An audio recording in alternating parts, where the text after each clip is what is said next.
প্রিয় দর্শক যারা দেখছেন, আমরা আসছি সৌরভদা ইউনিয়নের ৮ নং ওয়ার্ডের সৌরভ কবিরাজের বসত বাড়িতে বৈদ্যুতিক শর্ট সার্কিট এবং বিদ্যুতের যে তাদের মিটার আছে, মিটার সমস্যার কারণে বিদ্যুতায়িত হয়ে তার ঘরে বসত ঘরে আগুন লেগে তার 4টি গবাদি পশু পুড়ে ছাই হয়ে গেছে।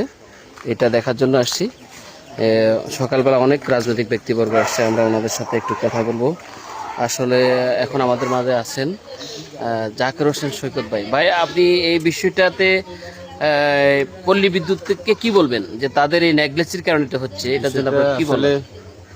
অত্যন্ত মর্মাহত এবং যে জিনের বাড়ি বসতঘর পুড়ে ছাই হয়ে গেছে। আমি যতটুকু জানি উনি ক্ষুদ্র এই বাজার থানার বাজারের কাঁচা বাজারের তরকারি ব্যবসার সাথে জড়িত করে তার জীবন জীবিকা নির্ভর করে। কিন্তু বিষয় হলো তার যে বসত বাড়িতে উনি, আমরা যতটুকু অভিযোগ পাইছি, বিদ্যুতের মিটার সংযোগ থেকে তার এই আজকে সর্বনাশের কারণ হয়েছে। কিন্তু সরকার বাহাদুরকে উনি বিদ্যুৎ বিল পরিশোধ করতেছে এবং মিটারের সহ যাবতীয় সকল কিছু পরিশোধ করার পরে বিদ্যুৎ বিভাগকে অবগত করছে।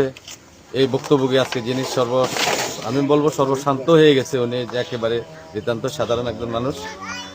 এই ওনার পরিবার পরিজন নিয়ে যে বসত বাড়ি থাকে এবং পালিত 3-4টা গরু, এর মধ্যে 4টাই পুড়ে গেছে, 3টাতে একেবারে স্পটে আপনারা দেখতে পাচ্ছেন। আমি মনে করি এটা পল্লী বিদ্যুতের যারা দায়িত্ব আছে তাদের দায়িত্বের যথেষ্ট অবহেলা আছে এবং তারা এই অবহেলা থেকে, আমি বলবো আমার পক্ষ থেকে, তারা অবশ্যই সচেতন হতে হবে এবং মানুষের যে যেন ক্ষতি না হয় তাদের মাধ্যমে তারা এই ব্যাপারে যথাযথ সিদ্ধান্ত নিতে হবে। এবং আমি কর্তৃপক্ষের প্রতি আমি যতটুকু আমার জানা আছে, আমি এমপি মহোদয়কে অবগত করব, মাননীয় সংসদ আল্লাহ মোহাম্মদ শাহজাহান সাহেবকে অবগত করব যে ওনার ক্ষতিপূরণ হয়েছে, যতটুকু ক্ষতি হয়েছে এটার সম্পূর্ণ দায় আমি মনে করি পল্লী বিদ্যুতের যারা সংশ্লিষ্ট কর্মকর্তা আছে তাদের নেগলিজেন্সের কারণে এই সংরক্ষণকারের এই এত বড় ক্ষতির মুখোমুখি হতে হয়েছে।